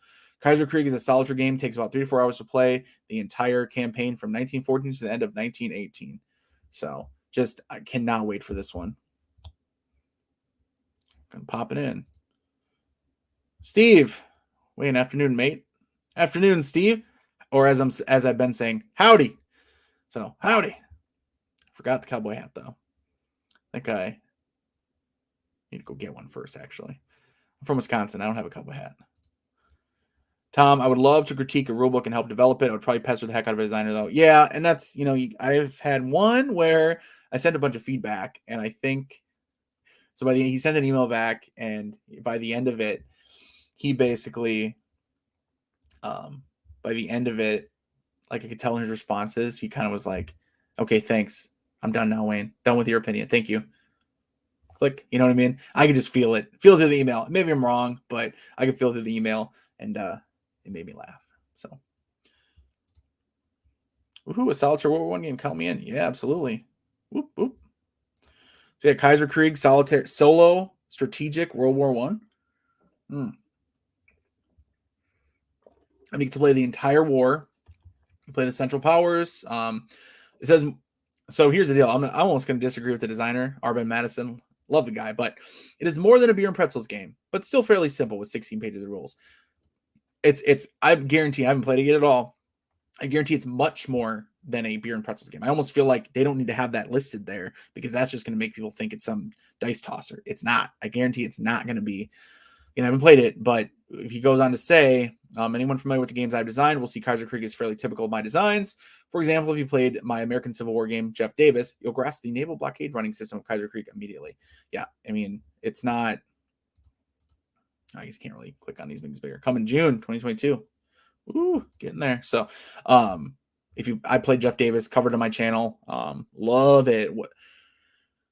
Probably my favorite American Civil War strategic game, like game that covers the entire war, basically, is Jeff Davis for sure. So, definitely looking forward to this one. But yeah, I mean, it's not going to be simple though. That game wasn't simple because it also says, yeah, it takes 3 to 4 hours. I mean, if you're spending 3 or 4 hours on a simple game, that's not the game for sure. So, Notre Dame Irish 8. My dog is snoring so loud. I'm sorry. I don't know if my microphone's picking it up. If you guys are like, what are you talking about, Wayne? We can't hear anything. But it's crazy. Hi, Wayne. Hi, Notre Dame Irish 8. I bought Silico a while back because of a review playthrough. Have heard anything about a third game in series of those games? Maybe Justinian, mentioned by Robert Dulesky. What? So I have not heard anything. So did he mention Justinian? Because I played the crap out of that for sure. So Is that something that where did he mention that? Is that maybe over on like Board Game Geek or something?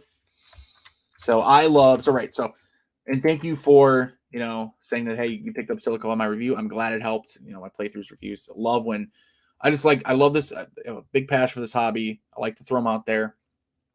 I like to throw out this, game videos on these topics in these games because it's my passion. So it's, I'm not paid for anything. Again, I'm not paid for any of this.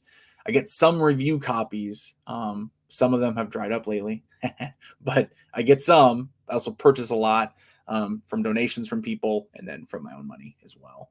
A lot of my own money. That's my wife. Although I was taken to selling the games that I'd purchased to purchase new ones too. So kind of keep it funding, keep it rolling there. I do not sell review copies though. So just FYI. But let's see, Justinian. And we got a couple questions here piling up. But let me check. So Justinian, huh? Is it on Board Game Geek? Maybe. Maybe not. I know I have. Oh, that's not it. So you guys get to watch me tap on my computer. But I would like to see.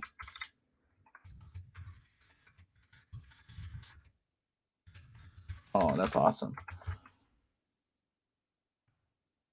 Oh yeah, there it is. Whoa, that was from August 31st, 2020. It looks like with the player's aid. You guys heard an interview a while back that was thinking about a third game in the series. So that's cool. I'd play the crap out of that. So like I said, loved Wars of Marcus Aurelius, which I cut one of the very first games I covered on my channel. Terrible. I had like an old camera set up. It was just terrible. I'm sure the audio is horrible. I don't even want to look back at it. But it should still be up my channel if you want to laugh at it. But Wars of Marcus Aurelius, and then obviously Stilicho, again, as you said, it's one of my top games of 2020. Covered it plenty. I absolutely love it, from everything from the look to the gameplay, replayability. It's a fantastic solitaire experience, just dripping with history. Let me work through some of these. Charles, maybe they need to find some rookie gamers and hand them a playtest copy. If a newbie can figure out your rulebook, then you can fix any errata now, not later. Exactly, Charles. And I think that's the problem, right? I think easier said than done. To get to play devil's advocate a little bit and give them credit, easier said than done, right? Because you need to find those people who are willing to even be a playtester, period, who, are going to give you feedback. I know that obviously it's a low margin business. So I think that, I've heard from someone that had his own kind of game, and it wasn't for the big publisher, but he basically had said he made like 10 copies for people to play. Like, so he made made the copies to mail to people. So they would have a physical copy to play. Not just Vassal, which, but actual physical copies. And he sent them to people. And he said he got like 2 people were giving feedback. So 8 of them just kept their copy, just like didn't do anything with them. Man, that would be tough. So I get it. Easier said than done, though. Christopher, I thought there was a saw going on in the background. Yeah, I actually am working on expanding my gaming room. As you can see, there's overflow games popping up on my table over here. So I need to find more storage. So I have my dog working on cutting some lumber for that. So John, hey Wayne, a bit late, but have you seen the upcoming Legion games? A Glorious Chance. I have. So, and I see you, Steve. Give me patience, my friend. A little bit of patience. So we'll get to it. So A Glorious Chance. Hasn't been released yet though, right? Glorious Chance. Let's go ahead and pull her up. The Naval Struggle for Lake Ontario in the War of 1812 by Gina Willis and published by Legion Wargames. So again, love Legion. They're very, very, very slow on releasing games. And I'm saying that even if Randy watches this. Thanks, man. Like I said, I'm helping out with Fire on the Mountain. Not helping out on it per se, but just looking over the rulebook and stuff. But and the nice thing is, they put out fantastic games. So I guess it's worth the wait, right? Like at least it's not pumping out a bunch of crap games. So appreciate that. I'd rather they were slower with good games, but it can be frustrating when you're waiting for a new game. But anyway, Glorious Chance, what's I don't know what the actual like release time or expected updated release date, mid 2022. So yeah, possible. Like, so we'll see. I know that I think I saw Gina posting about it, talking about the game, trying to work on developing it. So definitely looking forward to it. I will play this game. Yep. When it gets published, and it will, maybe they take a while. Randy takes a while.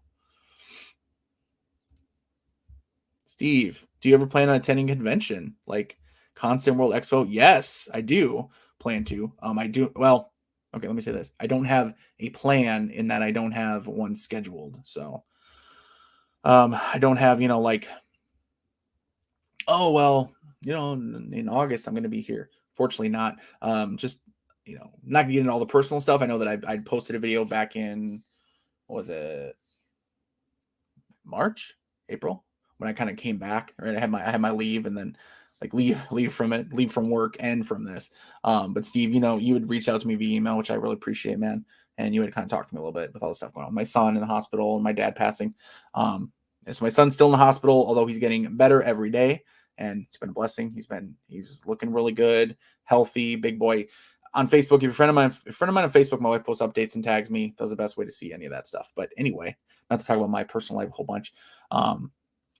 Definitely plan to. So let my life settle down, get the kid home. And yes, I know once kid's home, it's not going to be any easier. But trust me, with him being in the hospital 3 hours away at a children's hospital in St. Louis is not conducive to me going on vacations, unfortunately, to gaming conventions. So I will get there. We'll get there. Yeah. So talking about the Justinian, definitely down for that for sure. Just back to Sun Legion, love the topic. My dad and grandfather always went fishing on the Great Lakes. Yeah, I mean, so I was born in Wisconsin, near the Milwaukee area. I didn't go fishing on the Great Lakes. I'm more of like a lake fisherman, and ice fisherman too. Which now they live in Southwest Missouri. Howdy, people down here are like, you go out on the lake, like yeah, with a truck too, and go fishing, dig a hole through the ice, an auger, drill through the ice, and you're fishing through it. And some of these people are like, what? They can't believe it. Escaping Reality says, hi, Wayne. Try to work on getting caught up. Hi, Wayne. Loved your videos for the Grass Crown.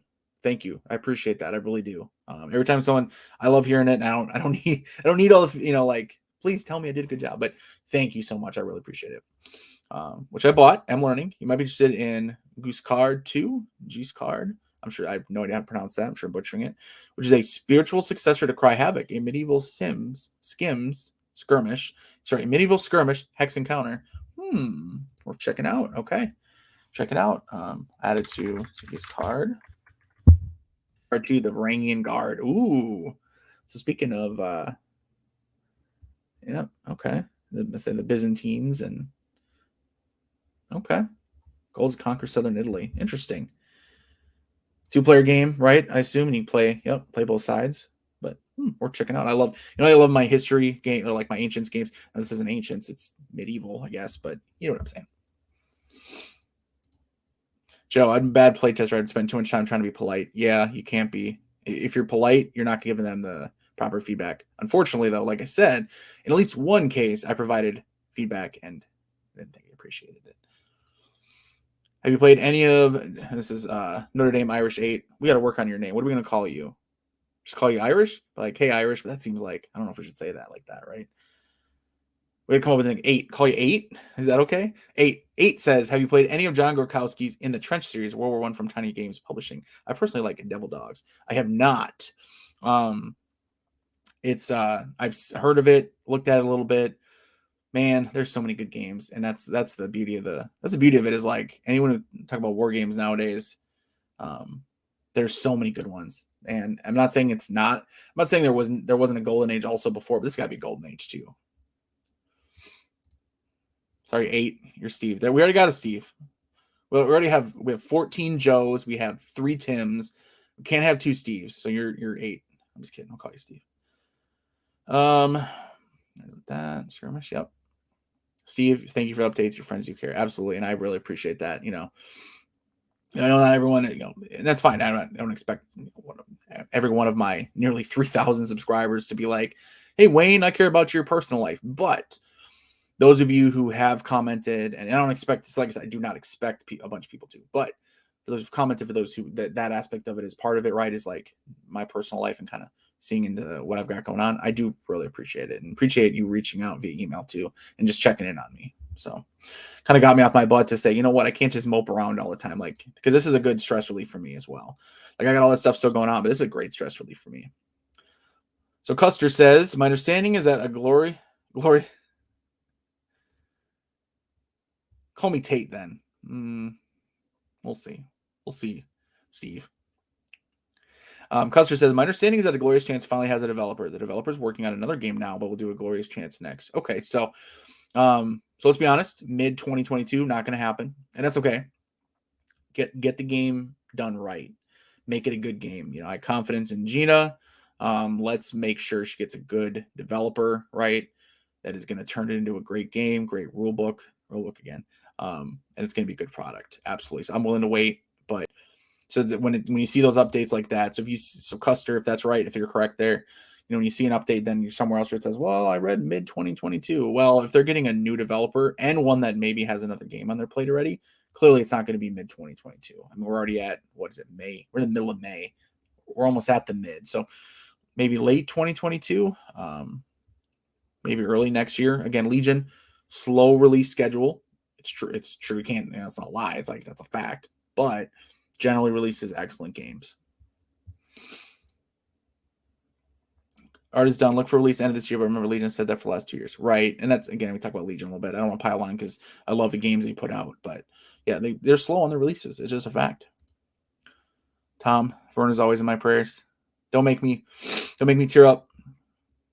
I appreciate that, Tom. Thank you so much. One of the most trying things in life would be having a little child. Yes. He's born at 24 weeks and 5 days. So extremely premature. His health looks really, really good. I mean, considering all the potential issues he could have had. Now his lungs are still developing. He has chronic lung disease, technically.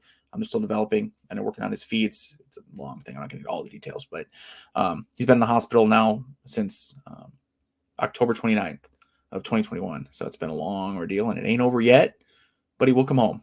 He will be coming home. So I'm willing to wait so all my prayers don't come out of the bank at once. Yeah, I don't know what's been going on. I like a game where I like a system. It's not a game system. I like when a publisher has a system where I can be like, I want this game. I want to pre-order it, and here's my money. Taking a risk, sure. I mean, obviously, if it's GMT, it's Compass, you're probably not too big of a risk, but losing your money. But I want to be able to do that, right? Or even Kickstarter. Heck, at least Kickstarter, you don't get the game right away, but you put the money in, they take your money right away. I just got, I don't say screwed, but kind of by GMT because I had a credit card that was older. I didn't even realize. So I had some P500s and I'm in a bunch of them and none of them charged. And then I don't remember getting anything, emails or anything. And next thing I know, the games are getting released to everybody. And I'm like, where's my copy? Why am I getting my copies at P500? Because it turns out I didn't P500 them, or I tried to, but it charged my little card and it didn't take. So.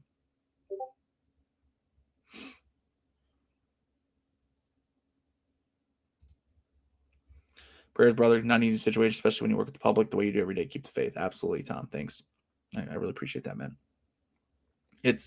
Some days are harder than others.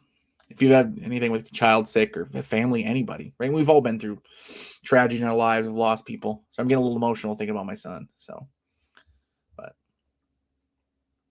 John says, same, just take my money up front. Well, yeah, exactly. For real. I'd rather you did. I know it may sound silly, but also then I control the money, right? Going out of my account and stuff, right? Because it's you pre-order it, it comes out. Not, well, I got 6 games at P500, and then next thing I know, because they produce them in bulk, right? GMT will have 3 games released at once. They're all tied into the same P500, basically time, right? So then they're charging for 3 games at once. It's oh no. Oh, I'll explain that one to the wife.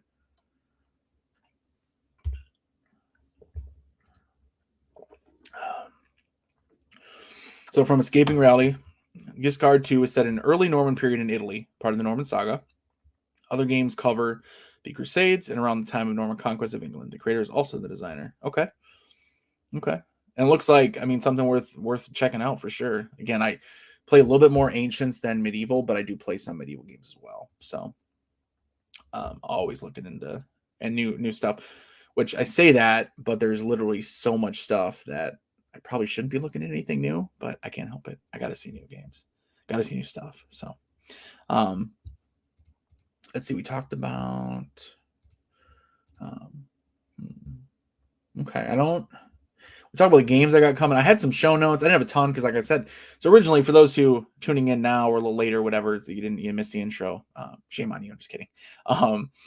Is that I had a guest lined up and it fell through, and that's okay. But so it's been just me. But what I was saying was that I didn't have a set topic per se, because I thought with the guest it would be a good back and forth, and then with you guys watching would be fine. But no guest, so it is what it is. But we're doing just fine, it looks like. So, oops.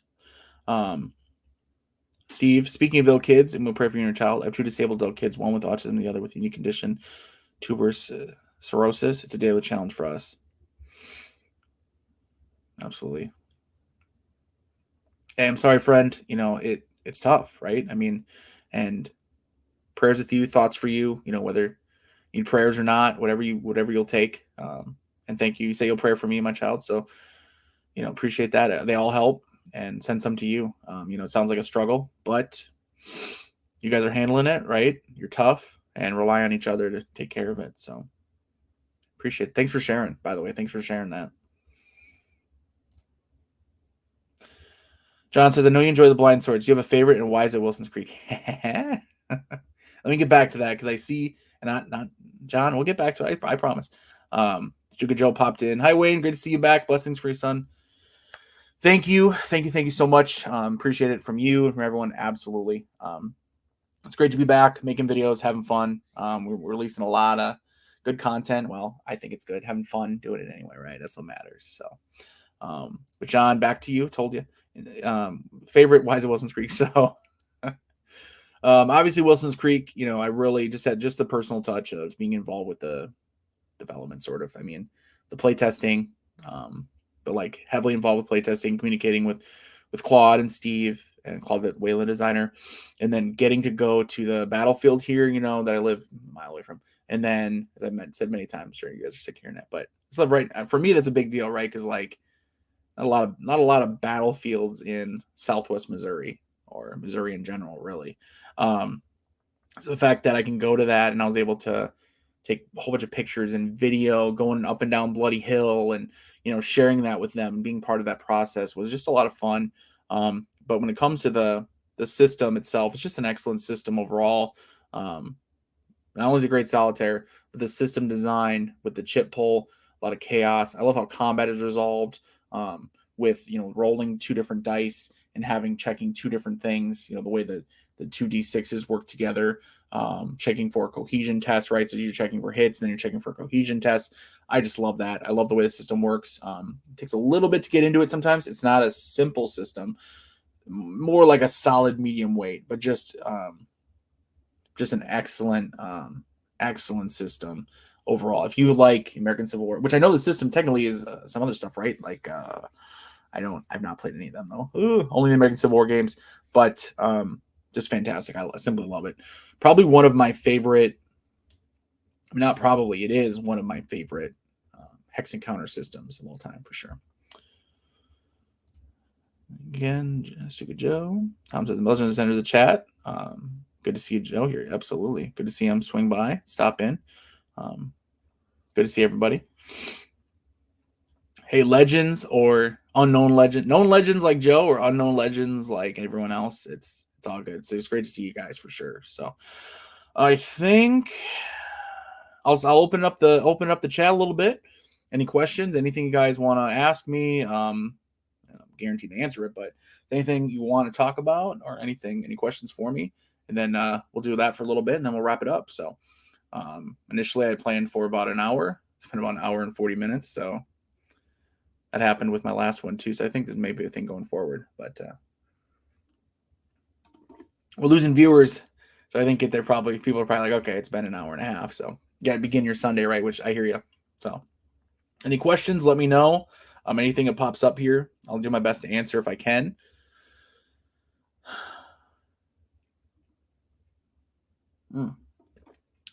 This much talking, like that's why I need a co-host, right? I need someone else to chit chat, because I'm a talker when you get me going, but my voice will get raw.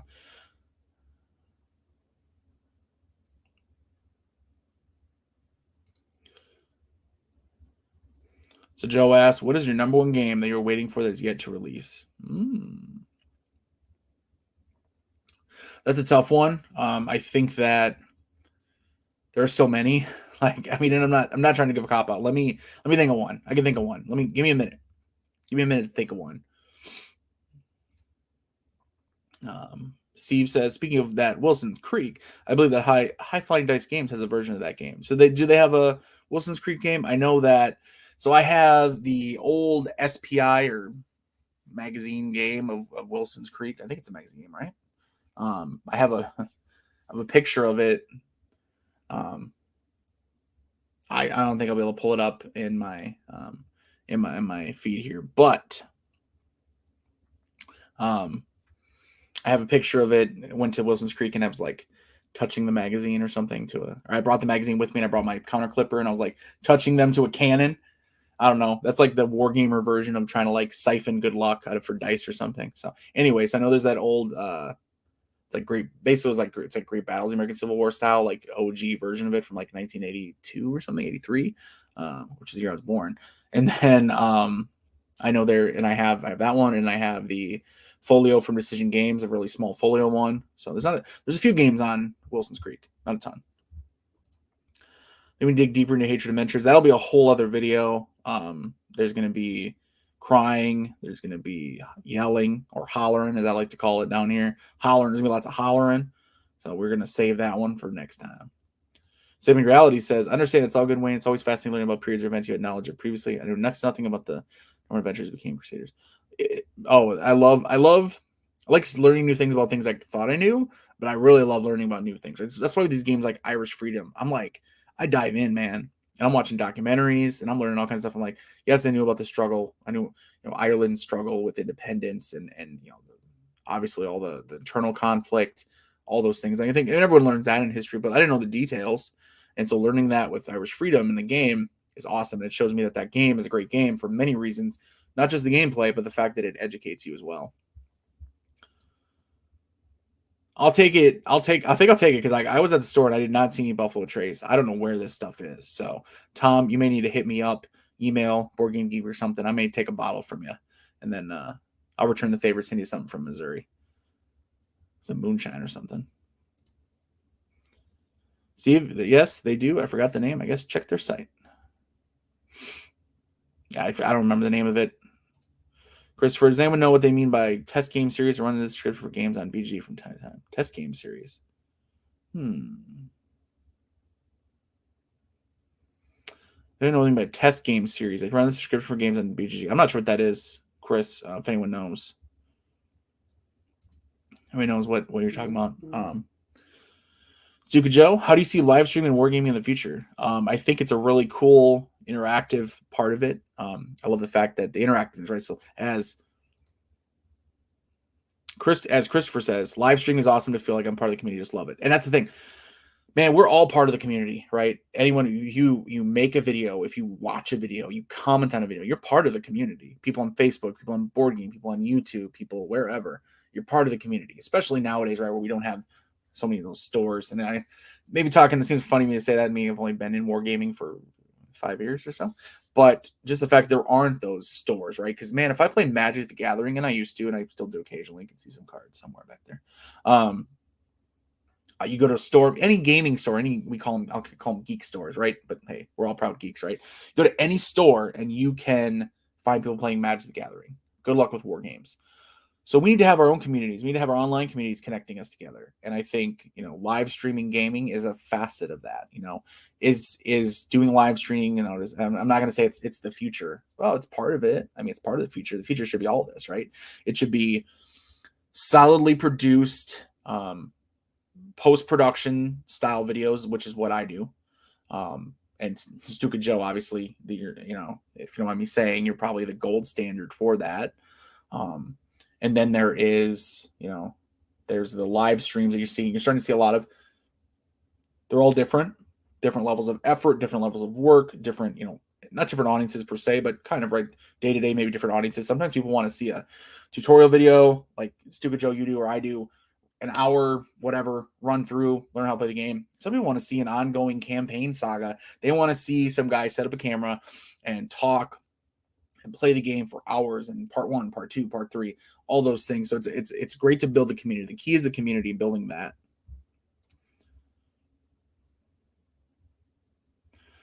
Hilltown Gramers, glad I joined in today. Chores this morning, game chat in the afternoon. Now the work week. Oh man, we're not there yet though, right? We still got some time with Sunday left. Although I guess you are England, so maybe it's the end of the night for you. That's one reason I wanted to do this noon my time, because I figured I could catch a little broad audience. Get you guys over in Europe, across the pond, involved, and have some fun together instead of just these 7 o'clock streams where for you guys it's probably like 3 in the morning. Sometimes the game makes me want to read up more about that period of history. Escape reality, absolutely. That is like the number one thing for me. I love that part of it. I love that part of the hobby. Custer says, test game series from the old SPI days. Dunnigan had them at the very start when SPI was called Poltron Press. Okay. Thank you, Custer. Yeah, some good info. Test game series was black and white graphics, and most were done in the late 60s. Yikes. Black and white graphics. Ooh. I don't even do print and plays. You think I want black and white graphics, guys? Come on. One of the things I look at in my reviews is the production quality and artwork. That's how Grammar is exactly. I do that, finding music and recipes. Christopher, I have bits and pieces of the Tannenberg game. And then, from out of nowhere. You were, I thought maybe you'd taken off there, Magnus. So you're what do they call that? Lurking. You're lurking in there. If you like Magic the Gathering, have a look at Mage Wars. Yep. So I've seen it. I've not played it. I've seen it. So I do like Magic. But I've been getting into solo like dungeon crawls. So if you can see right here, Hero Quest, the new Hero Quest, 9 p.m. in Sweden, so crossing the sea puddle from the UK. So yes, that's what I was kind of thinking, is like, if I start noon my time, catch you guys like in the late evening, which better than nothing, better than a 6 p.m. start here, and it's whatever, midnight, 2 in the morning. So Joe, says Tom, the live streaming to me is a better representation of how a game really plays. Those reactions you haven't rehearsed are genuine. Yeah, I mean, you can have a reaction to a game that's like, and that's when I film my playthroughs, and I like to do that where, I don't edit them a ton. So because, I do post editing with effects, pop-up graphics, charts, tables, cards, counters, things you can't see as well. I'm trying to make it easy for you, the viewer, to know what's going on and to learn. But I don't edit. I don't like script it really, and then I don't edit like my responses. That's why you'll see me suddenly like do a fist pump or like yell or curse or something, because I'm just like having fun with it, right? And that's part of it, is I'm having fun with it. If I was having fun with it, I wouldn't do it, period, because it's not my job, and it's just a hobby that I love, though. So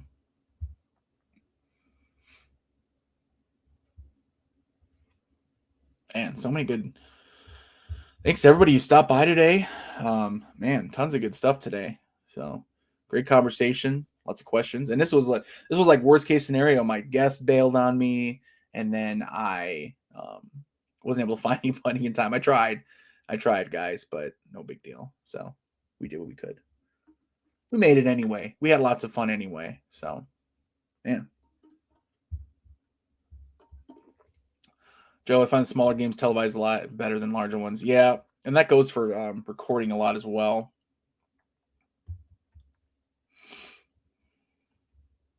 That goes for recording too. I'm getting my sorry, I lost my train of thought for a second. I was got a text message from the wife. Oh no. She's at work, don't worry. I find smaller games televised a lot better than larger ones. Yes. And again, for recording them, especially Hex Encounter. Love Hex Encounter to play them. Man, you take like a full-size map and you try to put a camera and you got to literally reposition the camera 500 times. No fun. No fun for me. No fun for, you watching. And if I don't do it, you can't see anything. You can't read the counters. You're like, oh, what's that say? So I've started doing 4K, and then I've started zooming in a little bit on some of them, so that when the camera has to cover a bigger area and then it's a smaller game, I'll zoom in on it.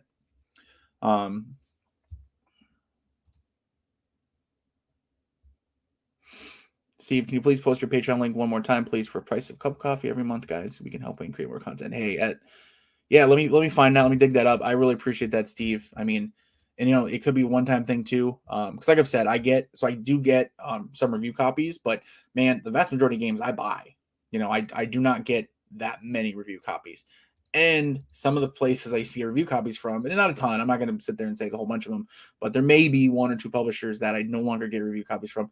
In fact, they don't seem to answer my emails anymore. Even though my channel is now 7 times larger than it was when I first got a review copy. Like my first review copy, I had to think 300 subscribers when I asked and got one. Now, we have almost 3,000. So kicking butt. All right, let me find that. It's meant. And I don't know. I'm trying to see if it'll. I don't think that worked.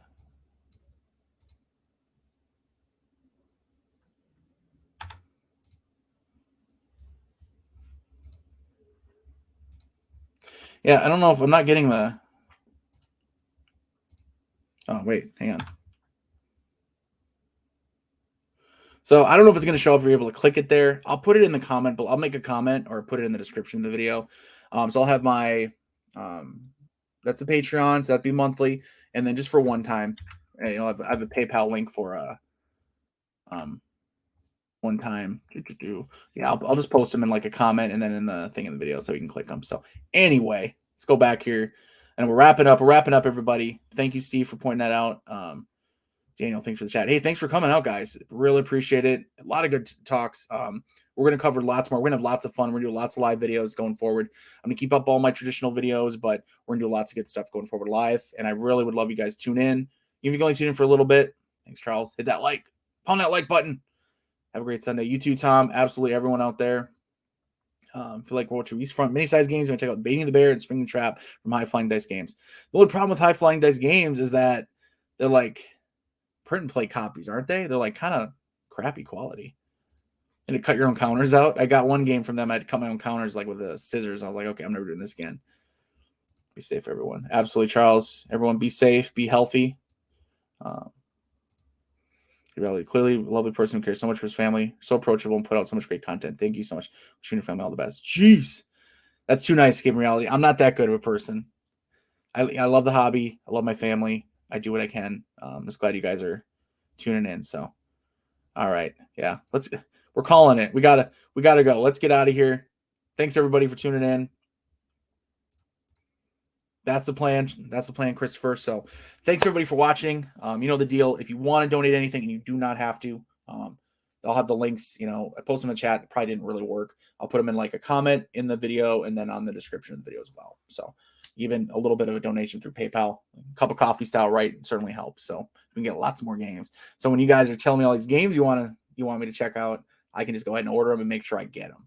So, all right, guys. Well, everyone take care. And until next time, later.